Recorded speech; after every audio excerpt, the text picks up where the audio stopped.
Hello and नमस्कार everyone, आप सबका फिर से स्वागत है आपके अपने channel check of limitless education में।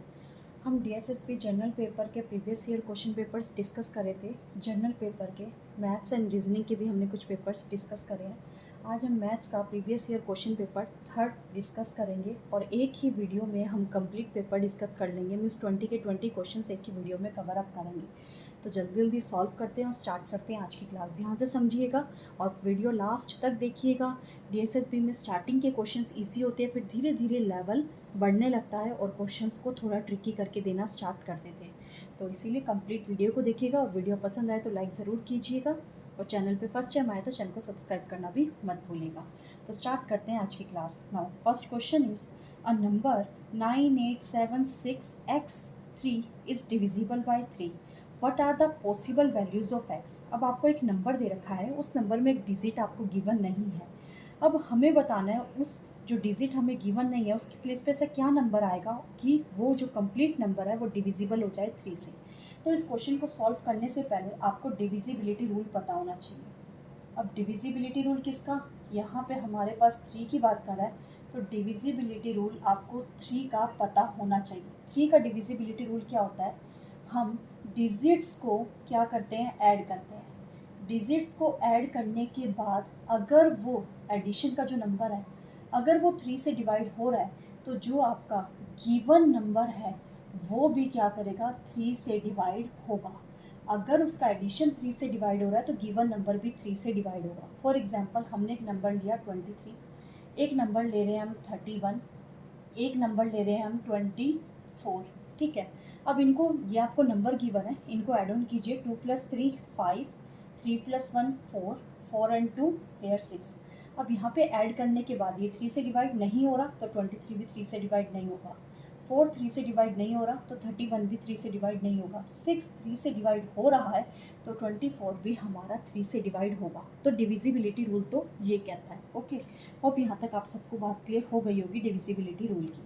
अब क्वेश्चन में हमें क्या गिवन है उस चीज़ को समझते हैं। क्वेश्चन में हमें गिवन है 9876x3। अब हमें बताना है यहाँ x के प्लेस पे क्या आएगा। तो ऐड करवाते हैं पहले नंबर्स को। ऐड करवाने पर देखो ये 9 है, कंप्लीट सबको ऐड करवाने की ज़रूरत नहीं है, थोड़ा सा आपको स्मार्ट वर्क भी करना है। यहाँ 9 है तो मैं इस 9 को 3 में ऐड नहीं करवाऊंगी, अब इसको एडिशन में नहीं लेके जाऊंगी बिकॉज 9 कम्प्लीटली 3 से डिवाइड हो जाता है। सेम ऐसे 6 भी नहीं लूँगी और 3 भी नहीं लूँगी, बचे क्या 8 7 एंड x। अब इनको ऐड करवाइए, 7 और 8 कितना होता है आपके पास 15 एंड हियर x। अब 15 भी बोल लीजिए, ऐसे 6x बोल लीजिए, आपने उनको भी ऐड करवा दिया, यहाँ आ गया आपके पास 6x। अब 6 क्या करता है, आपके पास 3 से डिवाइड हो रहा है। अब यहाँ पे अगर आपके पास 0 भी आ जाए तब भी ये कंप्लीट नंबर हमारा 3 से डिवाइड हो जाएगा क्योंकि इन सबका एडिशन आपके पास क्या बन रहा है 6। और अगर यहाँ 0 होगा तब भी क्या बनेगा 6 ही बनेगा। तो दैट मीन्स 0 वो एक नंबर है जिसको x के प्लेस पे रखो तो ये कंप्लीट 3 से डिवाइड हो रहा है। और कौन से नंबर है, 1 रखूँगी तो 6 + 1 7 हो जाएगा। मैं यहाँ प्लस लिख कर देती हूँ ताकि आपको ज़्यादा क्लियर हो जाए, प्लस प्लस। ठीक है, यहाँ भी क्या करा प्लस। 6 + 1 करूँगी 7, पॉसिबल नहीं है। 6 + 2 8 नहीं है, 3 से डिवाइड। 6 + 3 क्या हो गया 9, 9 हो रहा है, 3 से डिविजिबल है तो यस x के प्लेस पे मैं 3 भी लिख सकती हूँ। सेम ऐसे ही क्या करेंगे, एक और नंबर ले लीजिए, यहाँ पे 4 नहीं है पॉसिबल, 5 नहीं है, 6 6 और 6 कितना होता है 12, 3 से डिविजिबल है तो ये 6 भी पॉसिबल है। सेम ऐसे यहाँ पे और कौन सा नंबर पॉसिबल है, 9 नंबर पॉसिबल है। तो उसने पॉसिबल वैल्यूज़ पूछी थी तो हमारे पास पॉसिबल वैल्यूज़ कौन कौन सी आ गई, दैट इज़ 0 3 6 9। ऑप्शन नंबर 1 ये आपका क्या है, करेक्ट आंसर है। अब इस टाइप के क्वेश्चन सॉल्व करने से पहले आपको डिविजिबिलिटी रूल पता होना चाहिए। पहले से पता था वेल एंड गुड, नहीं पता था तो मैंने थोड़ा सा शॉर्ट में आपको यहाँ पे समझा दिया। होप आप सबको फर्स्ट क्वेश्चन क्लियर हो गया होगा। Now come to the second question. Question is find the product of this. आपको नंबर गिवन है और आपको प्रोडक्ट फाइंड आउट करना है। Number is 0.03, next 0.303 into 3 into 0.12343 into 0.3। क्या करेंगे, इन सबको मल्टीप्लाई करवाना है तो डेसिमल्स को हटा के डिनोमिनेटर में जीरोस लगा देते तो कितनी आएगी टोटल 1 2 3 4 5 6 7 8 9 10 11 12, टोटल नीचे हमारे पास आ जाएगी 12 ज़ीरोज़, जिसको मैं लिख सकती हूँ 10⁻12। और कितने 3s बच गए, 1 2 3 4 5, तो 5 टाइम्स मैं 3 यहाँ पे लिख सकती हूँ। ओके, और यहाँ तक आप सबको क्लियर हो गया होगा। अब क्या करेंगे, इसको यहाँ पे इन 5 3s को मल्टीप्लाई करवा लीजिए। 3 × 3 9, 9 × 9 81, 81 × 3 that is 243 divided by 10⁻12, means denominator में 12 ज़ीरोज़ हैं। अब हमारे पास इस फॉर्म में आंसर नहीं है, तो हमें डेसिमल फॉर्म में लेके आना है। तो 12 ज़ीरोज़ कैसे आएगी, 3 डिजिट्स आपके पास ऑलरेडी है, दैट इज़ 3 4 2 1 3 हो गए ना, 1 2 3 4 5 6 7 8 9 10 11 12। अब डेसिमल और ये अब चेकआउट कर लीजिए कहाँ पे 9 ज़ीरोज़ आ रही है और 243 लास्ट में, जहाँ पर भी लिखा होगा वही आपका क्या हो जाएगा, answer. Now again option 1 is the correct answer. Now come to the next question. Question is simplify, just simplify करना है हमें। फर्स्ट ब्रैकेट में आपको नंबर्स गिवन है फ्रैक्शन की फॉर्म में, सेकंड ब्रैकेट में भी आपको नंबर्स गिवन है फ्रैक्शन की फॉर्म में, बट दोनों ब्रैकेट के बीच में हमारे पास डिविजिबल का यहाँ पे साइन गिवन है। तो ठीक है, किस तरीके से सॉल्व करेंगे, मैं कंप्लीट क्वेश्चन पहले नोट डाउन करके अपनी रफ शीट में, हम टाइम वेस्ट नहीं करेंगे। फर्स्ट ब्रैकेट को पहले लिखेंगे 5/7 इंटू 2/3 इंटू 9/8 इंटू 3/4 इंटू 7/9। अब जो सेकंड ब्रैकेट है उसके लिए यहाँ पे डिवाइड का साइन बना के उसके नीचे लिख के फिर उसको रेसिप्रोकल नहीं करना है, आपको डायरेक्ट यहीं पर सॉल्व करना है। कैसे सॉल्व करेंगे आप, मल्टीप्लाई, यहाँ पे आपको 8/5 डिवाइड में गिवन है ना, तो उसका रेसिप्रोकल करके चलिए। हम क्या लिखेंगे, that is 5/8 into 7/6 into 8/7 into 7/5। Clear, तो अब यहाँ तक चीज़ें क्लियर हो गई होगी आपको, लास्ट तक भी विजिबल हो रहा होगा क्या चीज़ लिखी हुई है। अब क्या करते हैं, इन्हें कट कर देते हैं स्टार्टिंग से। 7 से 7 कैंसिल, 3 है नहीं है, 8 है, यस 8 से 8 कैंसिल, 4 यस 3 था इधर, 3 से 3 कैंसिल, 4 भी नहीं है, 9 से 9 कैंसिल, 8 एक ही था, 6 कैंसिल हो रहा है, 6 कैंसिल नहीं हो रहा है, 7 से 7 कैंसिल, 5 से 5 कैंसिल। क्लियर, कुछ गलत तो नहीं कट करा ना, एक बारी देख लेते हैं दोबारा से। हाँ जी, ठीक कट करा है। अब क्या करते हैं, इसे भी कट कर लेते हैं, 2 × 1 and 2। और कुछ कट हो रहा है, यहाँ पर 5 बचा, नीचे कुछ भी ऐसा 5 से रिलेटेड नहीं है, और 7 रिमेनिंग रह गया, 7 से रिलेटेड भी नहीं है, तो ऊपर क्या बचा, 5 × 7 that is 35 divided by 2 into 8 into 12, 12 × 96। तो आपके पास क्या बचा, 35/96। बट ऑप्शन में इस फॉर्म में कुछ भी गिवन नहीं है, डेसिमल की फॉर्म में इन्हें डिवाइड करवा लीजिएगा तो आपके पास आंसर आ जाएगा, that is 0.36। Again first option आपके पास क्या आ चुका है, करेक्ट आंसर। और यहाँ तक तीनों के तीनों क्वेश्चन आप सबको क्लियर हो गए होंगे। बहुत इजी क्वेश्चन से धीरे धीरे लेवल अप होएगा।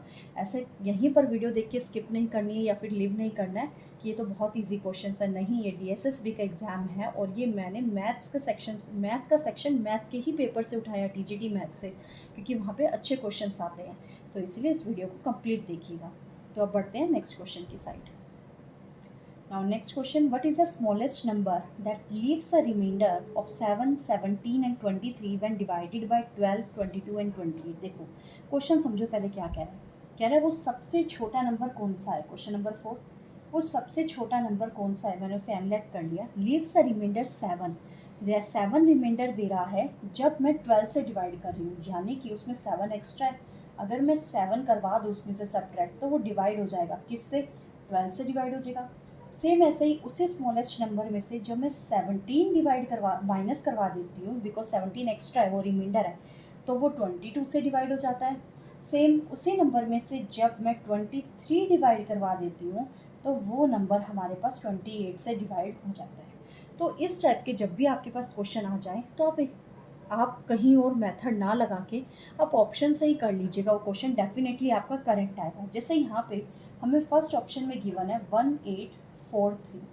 अब यहाँ पे जो ऑप्शंस है हमें उसी में से बताना है ना स्मॉलेस्ट नंबर कौन सा है। ऐसे तो स्मॉलेस्ट नंबर और भी फाइंड आउट हो सकते हैं, बट इसी ऑप्शन में से बताना है कि बताओ स्मॉलेस्ट नंबर कौन सा है, तो उसके लिए आप अपने ऑप्शन से ही वर्क कीजिए, आपके लिए वेल एंड गुड होगा। तो 1843 हमने क्या ले लिया, वो वाला स्मॉलेस्ट नंबर ले लिया। अब क्वेश्चन की रिक्वायरमेंट के अकॉर्डिंग कह रहा था कि हमें उसमें से क्या करना है, माइनस भी करवाना है, क्या 7, 17 और 23। ये तो आपके पास क्या होगा, 1843 नंबर आ गया, उसमें से हम क्या करेंगे, पहले -7 करवाएंगे। जब 1843 में से आप 7 माइनस करवाएंगे तो आपके पास आंसर आ जाएगा, दैट इज़ 1836। अब इसको क्या करिए, 12 से डिवाइड करिए, चेक कीजिए क्या डिवाइड हो रहा है। यस, जब आप इसे डिवाइड करवाएंगे तो आपके पास आ जाएगा 303। तो ये डिवाइड हो रहा है। अगर वो 7 से करेक्ट हो गया है तो फिर उसको 17 से भी चेक कीजिए। अब -17 करवाइए। देखो जब 7 से करवा रहे थे 36 आ रहा था, एक और 10 करवाना है तो यहाँ क्या बन जाएगा 1826। तो इस तरीके से थोड़ा सा स्मार्ट वर्क भी करना है। अब इसको किससे डिवाइड करवाना है, 22 से, तब भी आप चेक करेंगे आपका डिवाइड हो जाएगा। Next one is -28। इसको 28 से डिवाइड करवा माइनस करवाइएगा, आपके पास आंसर 28 नहीं सॉरी 23। 23 में से आप 23 आपने माइनस करवाया, जब माइनस करवाएंगे तो आपके पास बचेगा 1820। अब इसको डिवाइड करवाइए 28 में से, तो आपका ये भी क्या हो जाएगा, डिवाइड हो जाएगा। तो ऐसे आपको पता लग जाएगा कि कौन सा ऑप्शन करेक्ट है। ज़्यादा टाइम टेकिंग नहीं होगा। ये मत सोचो कि चारों ऑप्शन को अगर मैं जहाँ पे चेक करने बैठूंगा तो मेरा टाइम वेस्ट होगा, नहीं, ज़्यादा टाइम नहीं लगेगा, आपको पता लग जाएगा। फर्स्ट नंबर 7 से नहीं हुआ तो आगे 17, 23 से करने की नीड ही नहीं है। 7 से हो गया तो 17 से भी नहीं होगा, 7 से हो गया है तो 17 से चेक कर लो, मे भी उससे भी ना हो। ठीक है, तो ऐसे आपके सारे ऑप्शंस नेगलेक्ट होते जाएंगे, सिर्फ एक ही ऑप्शन बचेगा, वही आपका क्या होगा, आंसर।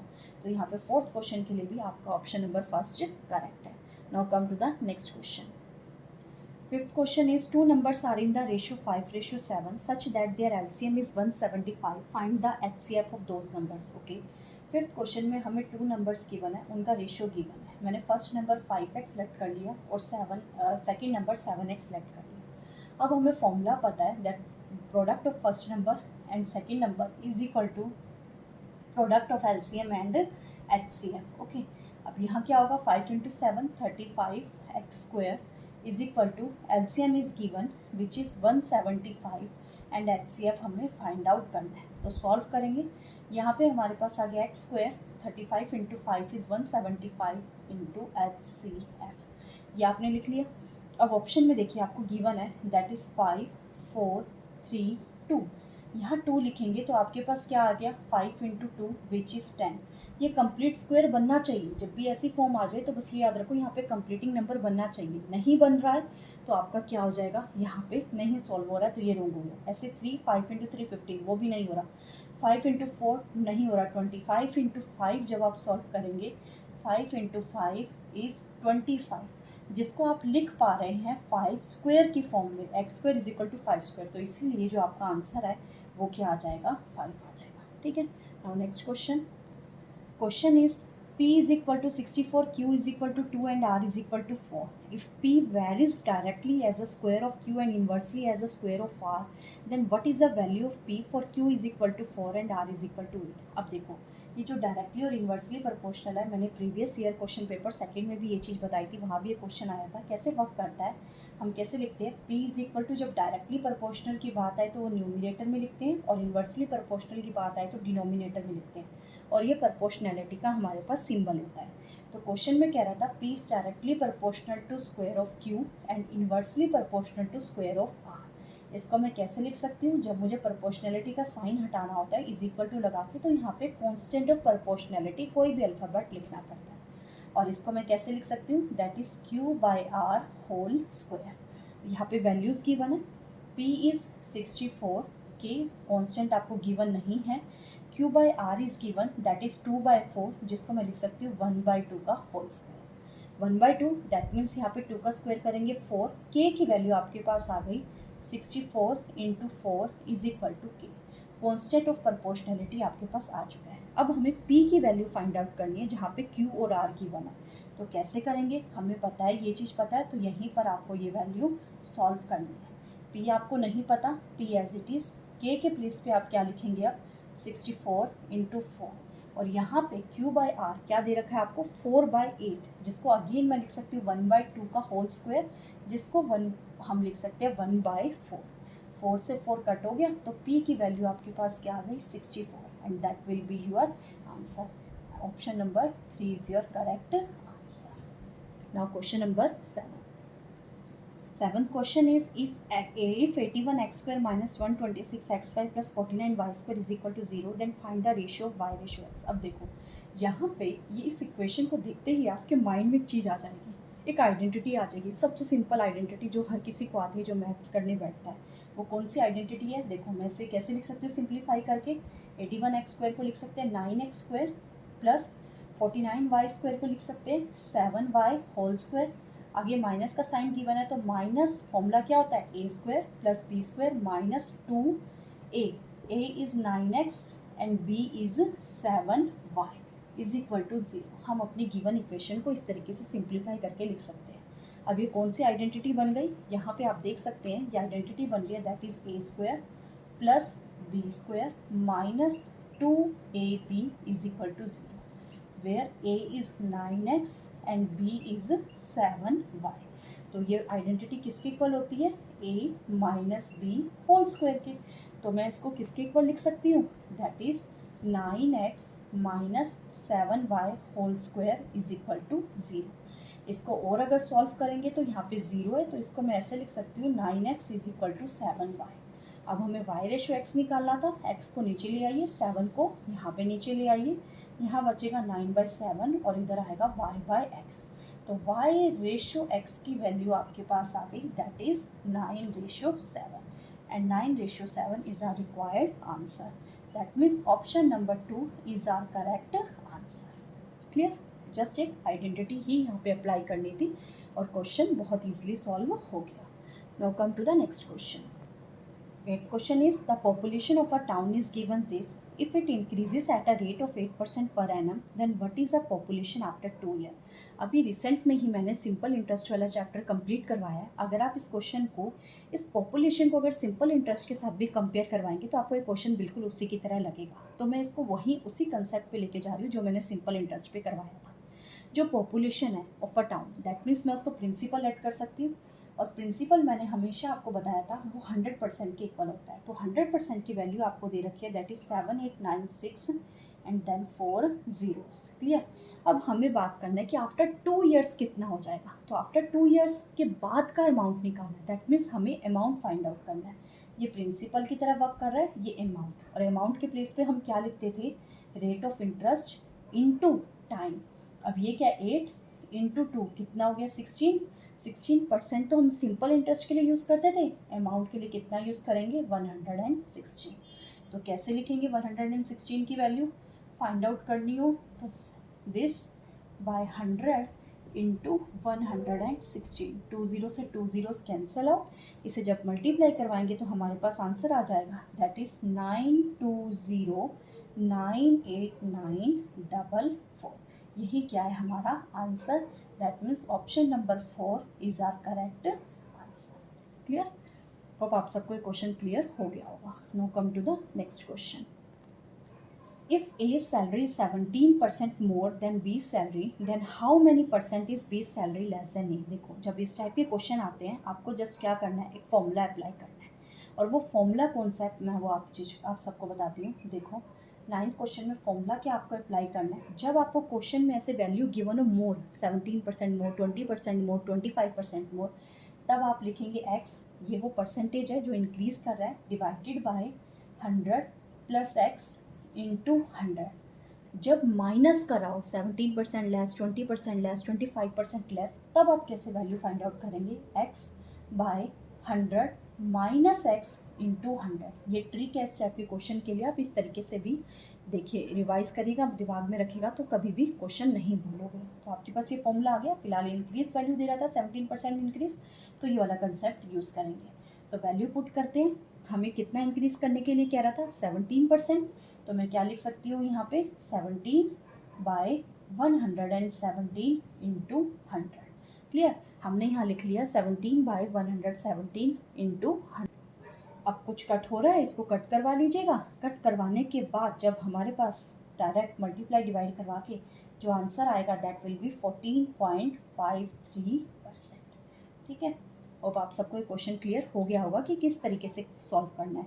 यहाँ से आप एक और क्वेश्चन अपने माइंड में रख के सॉल्व कर सकते हैं ट्रिक के साथ, और वो मैं क्वेश्चन आपको बता रही हूँ that is if A salary is 25% more 25% more than बी's salary, then how many percent is बी's salary less than A. First question जो मैंने मोर वाला बताया। एक और क्वेश्चन ट्राई कीजिएगा, if A salary is 25% less than the बी's salary, then how many percentage is बी's salary more than A. Clear? Hope समझ आ गया होगा मैंने क्या बोला है। दोनों फॉर्मूलाज में वैल्यूज़ को पुट करके सॉल्व करके आंसर कमेंट सेक्शन में ज़रूर बताइएगा। Now come to the next question.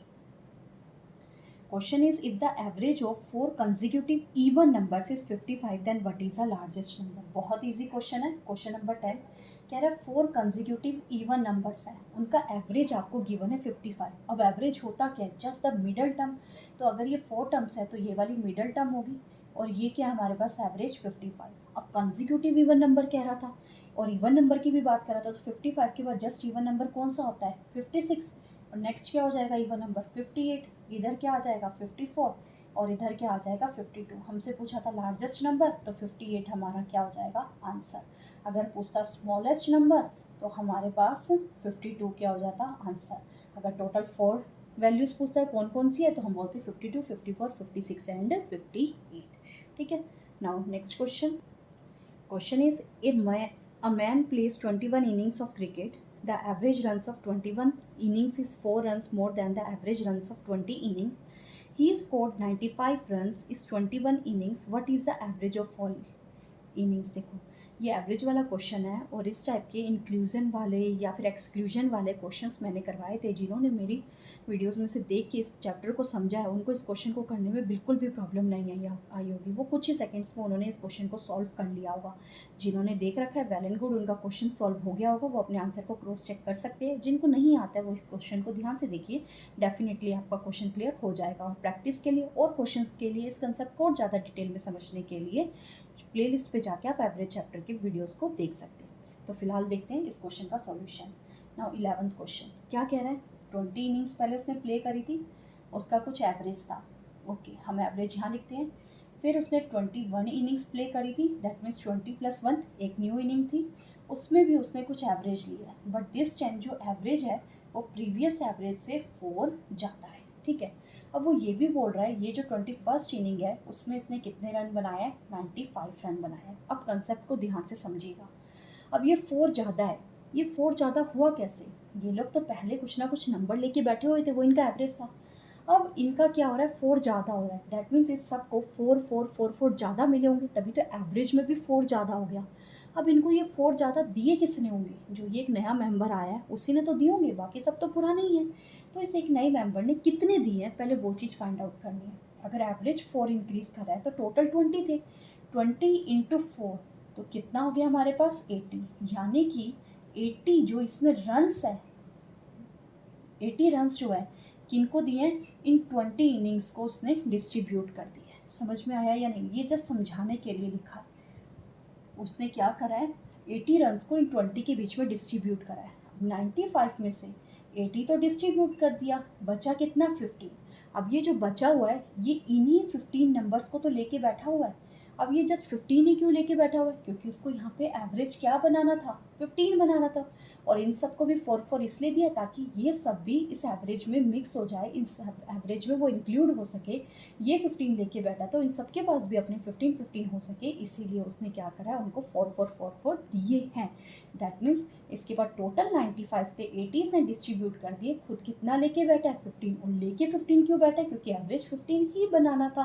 तो इसलिए हमारे पास जो न्यू एवरेज आ चुका है, यानी टोटल इनिंग्स का एवरेज आ चुका है, दैट इज़ 15। अगर वो हमारे पास प्रीवियस एवरेज यानी 20 इनिंग्स का एवरेज पूछता तो हमारे पास क्या आ जाता आंसर? 11। तभी 11 + 4 हमारे पास क्या बनता? 15। ठीक है। होप आप सबको क्वेश्चन क्लियर हो गया होगा। बहुत सिंपल क्वेश्चन था ये एवरेज चैप्टर का। Now next question. Question is, a shopkeeper increased the price of an article by rupees 1710. He made a profit of 6% instead of making a loss of 13%. What is the cost price of the article? देखो इस question को करने के लिए जो best short method है ना, मैं आपको वही बताऊंगी। एक्चुअली में मैंने सारे ही क्वेश्चंस में मेरे अकॉर्डिंग जो भी शॉर्ट मेथड थे मैंने वही आपके साथ डिस्कस करे हैं। किसी भी क्वेश्चन में ऐसे लेंथी मेथड नहीं बताया कि आप इसी मेथड को अप्लाई करो। आपका क्वेश्चन कम से कम टाइम में कैसे सॉल्व होगा मैंने वही चीज़ बताई है। तो यहाँ भी मैं यही बताने वाली हूँ। देखो उसने क्या करा है, प्राइस को इंक्रीज़ कर लिया। दैट मीन्स पहले कुछ प्राइस था, फिर उस प्राइस को उसने इंक्रीज़ करके कितना कर लिया, 1710। तो ये जो चेंजेस उसने रुपीज़ में करे, इस वजह से उसके प्रॉफिट लॉस में भी चेंजेस आ रहा है। कैसे? He made a profit of 6%, उसे 6% का प्रॉफिट हो रहा है instead of making a loss of 13%। अगर वो ये वाला रेट रखता तो उसका लॉस होता है 13% का। उसने ये वाला रेट बना लिया, बढ़ा दिया, तभी उसका क्या हो रहा है, यहाँ पे 6% का प्रॉफिट हो रहा है। तो ये जो भी उसका रेट में चेंजेस है, क्या उससे परसेंटेज के चेंजेस नहीं बना दिए? तो दोनों के चेंजेस क्या हो गए, कंपेयर करवा सकते हैं हम कि इसका चेंज इस चेंज के क्या होगा, इक्वल होगा। तो यहाँ पे इस चेंज को हम बोल सकते हैं कि उसने कितना चेंज करा, 1710 का, सॉरी यहाँ पे 1710 का चेंज आएगा। उसने यहाँ पे कुछ इंक्रीज कर लिया, बट चेंज कितने का करा, 1710 का। अब ये जो चेंज है, इसकी चेंज वैल्यू कितनी हुई, नंबर लाइन पे जाइए। नंबर लाइन में यहाँ क्या होता है, 0 -13 इधर आ रहा है, 6 इधर आ रहा है। दैट मीन्स कितने का चेंज आ रहा है, 13 और 6 के बीच में कितने का गैप है, 19 का। तो मैं क्वेश्चन में लिख सकती हूँ कि 19% का चेंज किसके इक्वल है, 1710 के। अब मुझे क्या निकालना है, कॉस्ट प्राइस। कॉस्ट प्राइस जो पहले था दैट मीन्स 100%। तो 100% की वैल्यू किसके इक्वल आएगी, 17/10 इंटू 19 इंटू 100। ये कट हो रहा है इजीली, 9 पे 90। तो यहाँ आ गया आपके पास 9000 rupees cost price. That means option number second आपके पास क्या आ गया, करेक्ट आंसर। कुछ नहीं किया है, जस्ट फर्स्ट रुपीज़ वाले चेंजेस को परसेंट वाले चेंजेस के इक्वल रख दिया, कंपेयर करवा दिया। अगर ये चेंज है तो ये 19 भी तो चेंज है, तो this change is equal to that change. हमें कॉस्ट प्राइस निकाला था जो कि ओरिजिनल था और वो 100% के इक्वल होता है। कंपेयर करवा के हमने वैल्यू फाइंड आउट कर ली कॉस्ट प्राइस की, दैट इज़ 9000 रुपीज़। अगर आपको ये अच्छा लगा है मेथड, मैंने कोई फॉर्मूला वगैरह अप्लाई नहीं करा, अगर अच्छा लगा तो प्लीज़ लाइक करना मत भूलिएगा। और हाँ, ज़्यादा से ज़्यादा शेयर कीजिए ताकि दूसरे बच्चों को भी इस चीज़ का बेनिफिट मिल सके। और चैनल पे फर्स्ट टाइम आया विदाउट सब्सक्राइब कर अगर वीडियो देख रहे हैं तो प्लीज़ सब्सक्राइब करना भी मत भूलिए। तो अब देखते हैं next question. Next question, P sells to Q an article at 15% profit, Q sells it to R 20% loss, R sells it to S at 25% profit. Finally, T receive at 320896 where S makes 9% profit. What is the amount that P paid for? देखो question का meaning क्या है कि first person second person को दे रहा है, second third को cell कर रहा है, थर्ड फोर्थ को, फिफ्थ सिक्स को, सेवन्थ को, लास्ट वाले का बता रहा है कि उसने इतने में परचेज करा। अब कभी प्रॉफिट हो रहा है कभी लॉस हो रहा है। तो इस टाइप के जब क्वेश्चन आते हैं, इसको करने का जो सबसे बेस्ट वे है वो क्या है, देखो 13th क्वेश्चन में कैसे हम करते हैं। आपको सबसे पहले वैल्यू x लेना।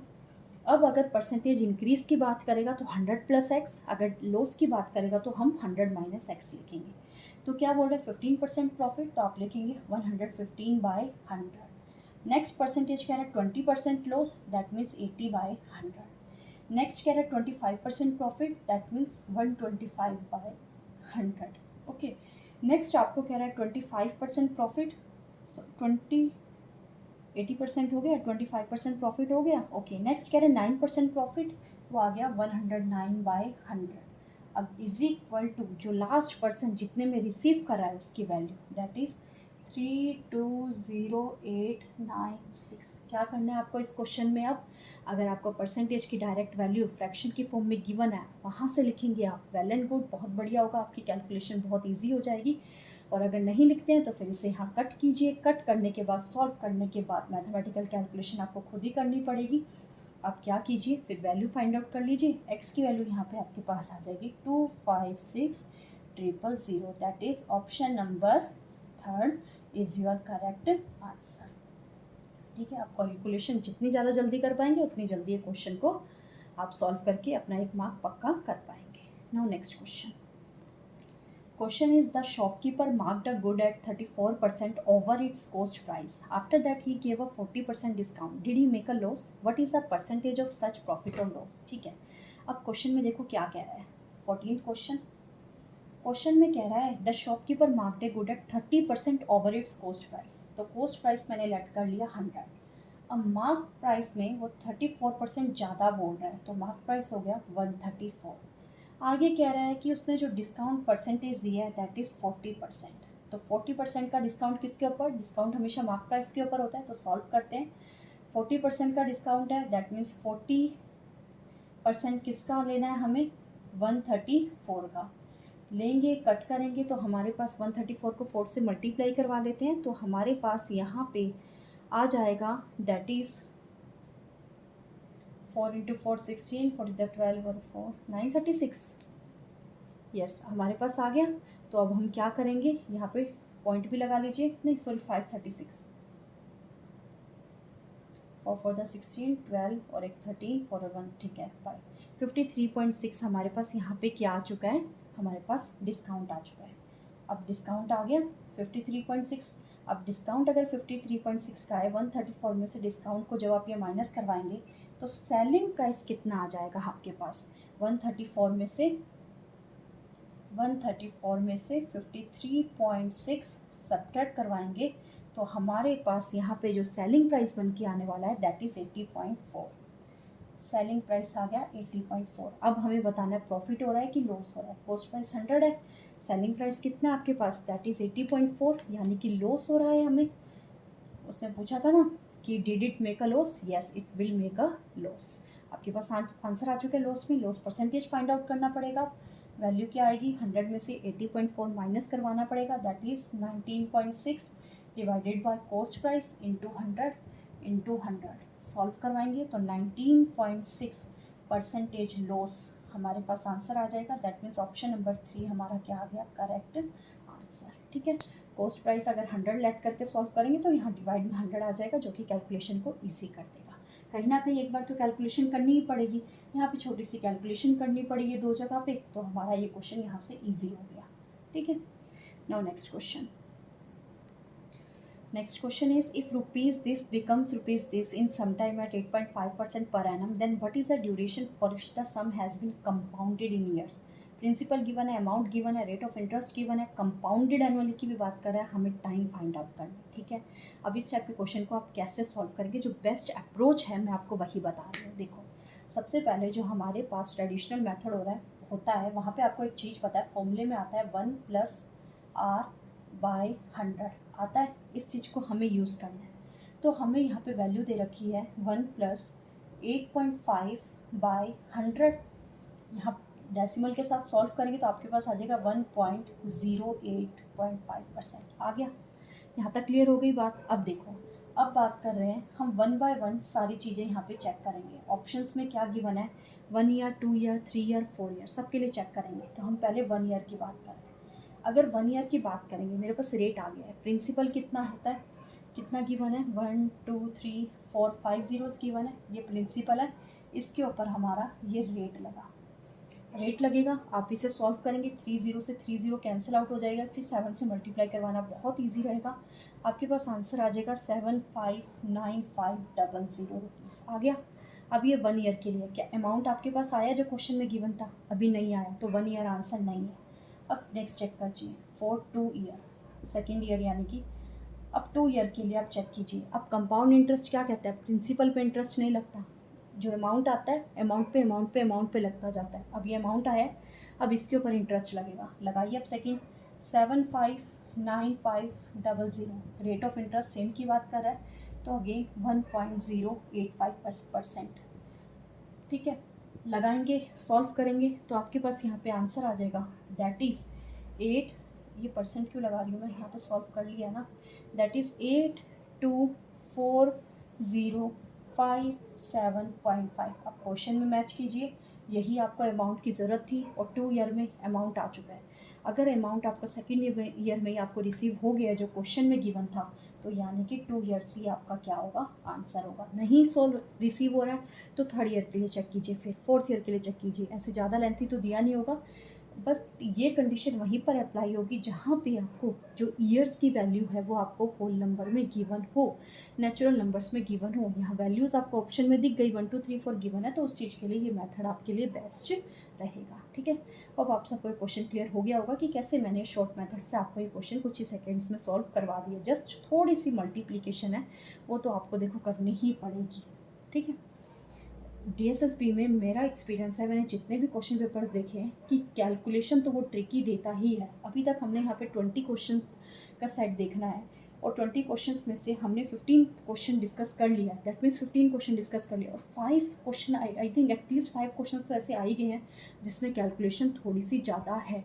तो डीएसएसबी में कैलकुलेशन को लेके चलिए, अपनी कैलकुलेशन की प्रैक्टिस को अच्छा बना के चलिए। कैलकुलेशन अगर अच्छी होगी, मैथमेटिक पोर्शन जो छोटी छोटी बेसिक कैलकुलेशन होता है अगर वो स्ट्रॉन्ग है तो आपका डेफिनेटली एग्जाम बहुत अच्छा जाने वाला है। ठीक है, now next question, time waste नहीं करते हैं ज़्यादा।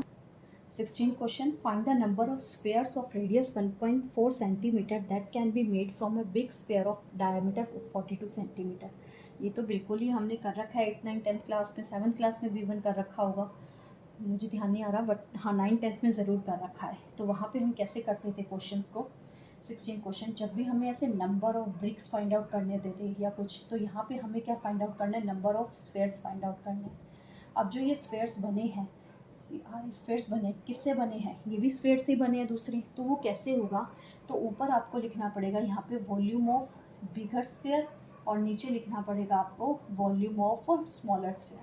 अब फॉर्मूला क्या होता है, 4/3 पाई, ऊपर लिख लेती हूँ बिगर के लिए r3, डिनोमिनेटर 4/3 पाई r3, 4/3 पाई से 4/3 पाई कैंसल। अब ये इतना आपको नहीं करना एग्जाम में, ये आपके माइंड में आ जाना चाहिए, 4/3 पाई 4/3 पाई, ये तो कांस्टेंट है, कैंसिल आउट हो जाएगा, सिर्फ आपके माइंड में आना चाहिए r3/r3।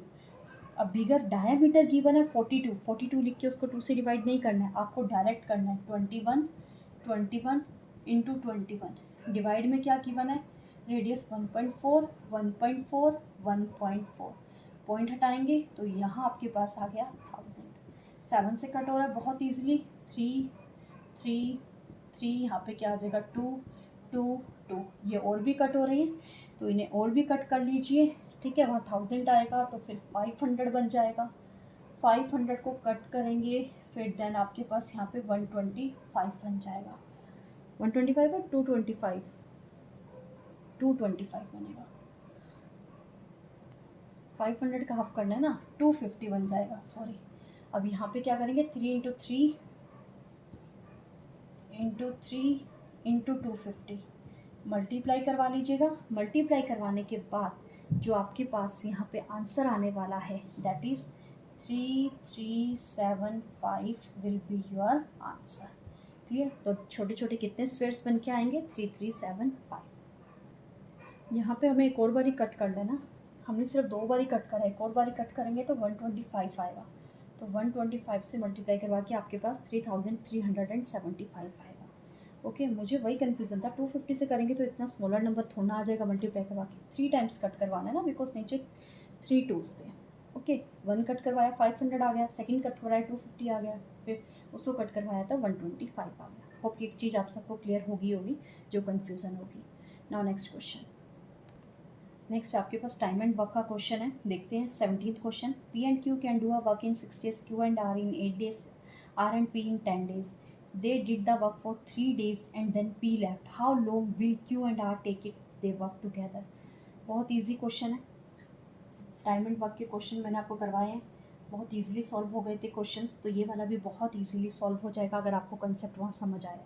तो देखते हैं, P plus Q, Q plus R plus P, ध्यान से समझिएगा तो क्वेश्चन में आपको कोई भी दिक्कत नहीं आएगी। P और Q कितने डेज में कर रहे हैं, 6 days में, then 8 days and then 10 days। Next step हमारा क्या होता है, इनका एलसीएम फाइंड आउट करना, एलसीएम फाइंड आउट करेंगे तो आपके पास आ गया 120। ठीक है, 120 एलसीएम आ चुके हैं, तो आप क्या करेंगे, एलसीएम निकालने के बाद एफिशिएंसी हमें फाइंड आउट करनी है। वेल, एफिशिएंसी फाइंड आउट करते हैं तो यहाँ क्या आ जाएगा 6 इंटू 2 20, यहाँ क्या आ जाएगा आपके पास 15 इंटू ए और यहाँ क्या आ जाएगा 12। तो एफिशिएंसी आपके पास तीनों की आ चुकी है, बट एडिशन में पी प्लस क्यू की 20, क्यू प्लस आर की 15 एंड आर प्लस पी की 12, बट हमें तीनों की निकालनी है सिंगल सिंगल, तो यहाँ हम ऐड ऑन कर लेते हैं P plus Q, Q plus R plus P। तो एफिशिएंसी यहाँ क्या बनी 20 plus 15 plus 12 which is equal to 47। अब यहाँ से देखिए 2 बारी 2P 2Q 2R, अगर मैं 2 कॉमन निकाल लूँ तो क्या बचेगा PQR, जो 2 कॉमन आया था डिवाइड में चला गया तो आपके पास आया 47/2, यानी कि तीनों की टोटल एफिशिएंसी मेरे पास क्या आ गई दैट इज़ 47/2। अब तीनों की एफिशिएंसी 47/2 है, यानी एक दिन में उन्होंने 47/2 वर्क करा है। बट क्वेश्चन में कह रहा था कि उन्होंने 3 दिन मिलके काम किया है, तो 3 डेज़ के लिए, तो 3 डेज़ में उन्होंने कितना वर्क कंप्लीट करा होगा। 1 डे में 47/2 है, तो 3 डेज़ में 3 इंटू 47/2 आ गया। ठीक है, यहाँ तक क्लियर हुआ या नहीं? होप यहाँ तक अब सबको क्लियर हो गया होगा, कोई प्रॉब्लम नहीं होगी। जस्ट क्या करा, एफिशिएंसी फाइंड आउट करिए, फिर तीनों को ऐड ऑन करवाया और उनकी सिंगल सिंगल PQR की एफिशिएंसी फाइंड आउट करके उनका एडिशन है 47/2। मल्टीप्लाई करवाएंगे 21 12 12 इंटू 14, तो ये आ गया 141/2, यानी कि तीनों ने मिलके कितना काम कंप्लीट कर लिया 141/2। अब P तो चला गया, बचे कौन Q और R। अब Q और R बचे हैं, उनकी एफिशिएंसी क्या है 15, लेकिन वर्क कितना बचा है, टोटल वर्क होता है ये जो LCM आता है ये टोटल वर्क होता है। अब यहाँ पे उनका वर्क हो चुका है 141/2 और टोटल वर्क कितना है 120, तो रिमेनिंग वर्क मैं इसको इरेज कर रही हूँ अभी के लिए। तो यहाँ पे जो रिमेनिंग वर्क है वो कितना बचा, रिमेनिंग वर्क तो टोटल है 120, उसमें से माइनस करवाइए 141/2, तो ये बचा 240 माइनस 141/2, तो यहाँ आ गया हमारे पास 99/2। रिमेनिंग वर्क आ गया 9/2 और एफिशिएंसी, अब Q और R काम कर रहे हैं बचा हुआ काम, Q और R की एफिशिएंसी क्या है 15, वर्क है 99/2 और एफिशिएंसी है 15। अब हमें number of days find out करने हैं, तो वो कैसे फाइंड आउट होगा नंबर ऑफ डेज, तो क्या करेंगे 99/2 इंटू 15 करेंगे। 15 करने के बाद सॉल्व करते हैं, 3 इंटू 3 3 3 5 15, ये क्या बचा 33/10, दैट मीन्स 3.3 डेज लगेंगे किन्हें Q और R को रिमेनिंग वर्क को कंप्लीट करने के लिए। तो आपका आंसर आ गया 3.3 डेज। ठीक है, बहुत इजी क्वेश्चन था। हमने क्या करा, P प्लस Q 6 डेज में करा, Q प्लस R 8 डेज में, R प्लस P 10 डेज में। तीनों की एफिशिएंसी निकाल ली हमने LCM लेने के बाद। एफिशिएंसी निकालेंगे, उनका टोटल कर रहे हैं तो 2 times P 2 times Q 2 times R आ रहा था, तो हमने सिंगल सिंगल PQR निकाला, तो वहाँ पे हमारा 47/2 आ गया, यानी कि तीनों को एक दिन में कितना काम कंप्लीट करे 47/2, बट उन्होंने 3 दिन मिलके काम करा है तो 3 दिन में कितना कर लिया 141/2। टोटल वर्क कितना था 120, तो रिमेनिंग वर्क कितना हुआ 120 माइनस 141/2 दैट इज़ 99/2। अब जो रिमेनिंग वर्क है वो Q और R कंप्लीट कर रहे हैं, वर्क कितना है एफिशिएंसी 15 है, जब डिवाइड करवाएंगे तो हमारे पास आ जाएगा नंबर ऑफ डेज। ठीक है, होप ये क्वेश्चन भी आप सबको क्लियर हो गया होगा। Now come to the next question. Question is two trains that are 125 meter long and 150 meter long are traveling towards each other at parallel tracks. The speed of the trains are 50 and the 60 km per hour. Then how many seconds will it take for the train to cross each other? Okay, बहुत easy question है। Train वाले question का मैंने सिर्फ एक ही video upload करा था और ये क्वेश्चन वहीं से ही कवर अप हो गया है। तो देखिए क्वेश्चन नंबर 18। दोनों ट्रेन है, उनकी स्पीड क्या है, जो जा रहे हैं ट्रैवलिंग डायरेक्शन क्या है अपोजिट है। जब डायरेक्शन अपोजिट होती है तो स्पीड को हम क्या करते हैं यहाँ पे ऐड ऑन करते हैं। तो फॉर्मूला पहले लिख लेती हूँ, स्पीड 1 प्लस स्पीड 2, यहाँ पे लेंथ हमेशा ऐड ऑन होती है, डायरेक्शन जो भी हो, यहाँ क्या आएगा टाइम। तो स्पीड क्या है 50 एंड 60, तो ये बन गया 110। बट क्वेश्चन में हमें किलोमीटर पर आवर गिवन है स्पीड और आंसर सेकेंड्स में निकालना, तो ज़्यादा से बड़ा है किलोमीटर पर आवर, छोटे में जाना है, तो मल्टीप्लाई करवाऊँगी 5/8 से। लेंथ को क्या करना है ऐड, 125 प्लस 150, ये आ गया हमारे पास 275 बाय टाइम। तो यहाँ से सॉल्व कर लेंगे, t is equal to 275 into 8 divided by 110 into 5, 5 into 5, 5 into 5 and 5, 11 5 the 55, 11 1 the 0, ये क्या आ गया हमारे पास 5, यहाँ पे 2 और ये आ गया 4। तो टाइम कहीं कुछ गड़बड़ कर दी क्या, दोबारा करते हैं, लगता है जल्दी में गड़बड़ कर दी है। 275 into 8 divided by 110 into 5, 5 1 the 5, 5 5 the 25, again 5 5 the 25, 11 5 the 55, two the 5 1 the 5, again वही चीज़ आ रही है। कहाँ क्या गलती करी है भाई, देखो ध्यान से, मिस्टेक ये करिए, 5/8 नहीं 5/18 आएगा, ठीक है। द 5, यहाँ पे क्या बचा, 4 2 एंड 9, तो यहाँ पे हमारे पास आंसर आ चुका है 9 सेकेंड्स, ठीक है। देख लेना, यहाँ पे 18 आना था, कैलकुलेट करने के बाद, इन शॉर्ट कैलकुलेट करने के बाद आपके पास आंसर आ जाएगा, that is 9 second. Okay, now next question. यहाँ 20 नहीं, इधर 10 आएगा, 10 आएगा तो कट करेंगे, 5 2 आएगा, फिर 2 से कट करेंगे तो 9 आएगा, ठीक है। अब क्लियर हो गया, 9 सेकेंड आंसर आएगा। Now next question. Next question, the table shows a sales of different kinds of batteries in different years, which type of battery has the highest average sale. अब जब इस टाइप का question आए ना और आपको लग रहा है, देखो एग्ज़ाम करते करते ही पता लग जाता है कि हम टाइम ज़्यादा वेस्ट कर रहे हैं या फिर ठीक हमारी स्पीड ठीक चल रही है। तो अगर आपकी स्पीड ठीक चल रही हो तभी आप ये क्वेश्चन को अटैम्प्ट करने का रिस्क लीजिएगा, और आपकी कैलकुलेशन बिल्कुल सटीक हो, एट द पॉइंट हो, तब ये क्वेश्चन करने का रिस्क लीजिएगा, अदरवाइज इस क्वेश्चन को स्किप ही कर देना। बाकी मैं समझा देती हूँ ये क्वेश्चन क्या चीज़ है और कैसे होगा। कह रहा है कि आप सबका हाईएस्ट एवरेज सेल बताना है, मैं पहले सबका आपको क्या करना पड़ेगा, एवरेज निकालना पड़ेगा। तो आपके पास यहाँ पे टाइप्स की बैटरी गिवन है, 4Ah की बैटरी गिवन है, 4 वैल्यूज़ गिवन है, सेम अगेन 7Ah की वैल्यू बैटरी गिवन है, उसके भी आपको 4 ईयर्स की यहाँ पे वैल्यूज़ गिवन है, 32Ah एंड देन 35Ah। अब क्या करना है, सबका एवरेज निकालना है। एवरेज कैसे निकलता है, sum of all observations divided by total number. Total number तो सबके 4 है, सम कैसे निकलेगा, सबका टोटल करो, 4 से डिवाइड करो, एक एवरेज आएगा, सबका टोटल करो, 4 से डिवाइड करो, सेकंड एवरेज आएगा, सबका टोटल करो, 4 से डिवाइड करो, थर्ड एवरेज आएगा, सबका टोटल करो, 4 से डिवाइड करो, फोर्थ एवरेज आएगा। अब जिसका हाईएस्ट जाएगा वही आंसर होगा। तो यहाँ पे जो फोर्थ वाला है 51Ah बैटरी, वही क्या है, आंसर है। मैं टाइम वेस्ट नहीं करवा रही हूँ, एडिशन ही करना है, डिवाइड ही करना है, तो ज़्यादा टाइम लग जाएगा, तो आप वो चीज़ खुद ट्राई कर लीजिएगा, बट मैंने आपको बता दिया कि एवरेज कैसे फाइंड आउट होगा। Now next question.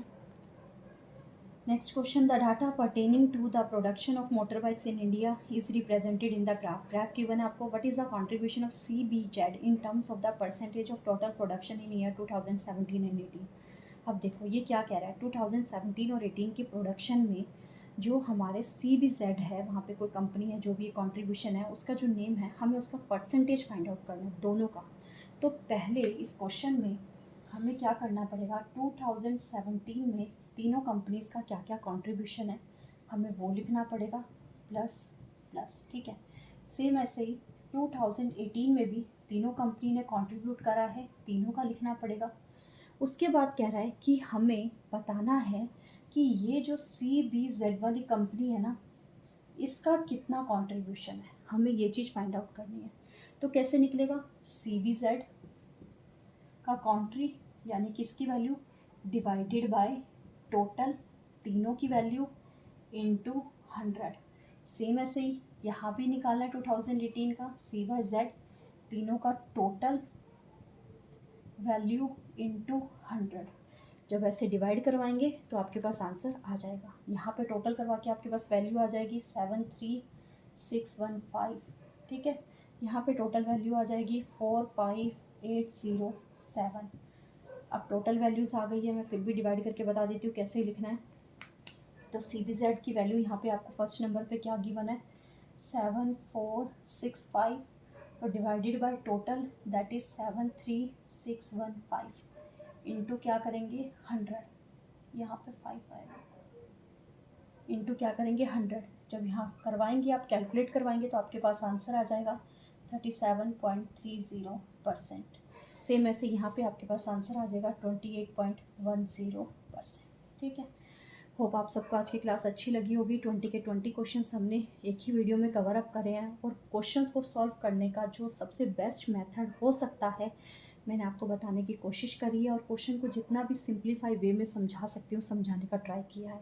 अगर आपको वीडियो अच्छी लगी है और लास्ट तक आप बने हुए हैं तो प्लीज़ वीडियो को लाइक करना मत भूलिएगा, और चैनल पे फर्स्ट टाइम आए तो चैनल को सब्सक्राइब करना भी मत भूलिएगा। तो नेक्स्ट किसी वीडियो में हम जब आएंगे डीएसएसबी के जनरल पेपर के साथ, तो वहाँ पे रीजनिंग का एक पेपर डिस्कस करेंगे। मैथ्स के 2 पेपर्स हमने बैक टू बैक डिस्कस कर लिए, अब एक पेपर रीजनिंग का डिस्कस करेंगे। ठीक है, तो मिलते हैं नेक्स्ट वीडियो में। तब तक के लिए अपने रिवीजन करते रहिए और प्रीवियस ईयर क्वेश्चन पेपर्स को कभी मत छोड़िएगा, वो हमारा की पॉइंट होता है किसी भी एग्जाम को क्रैक करने के लिए।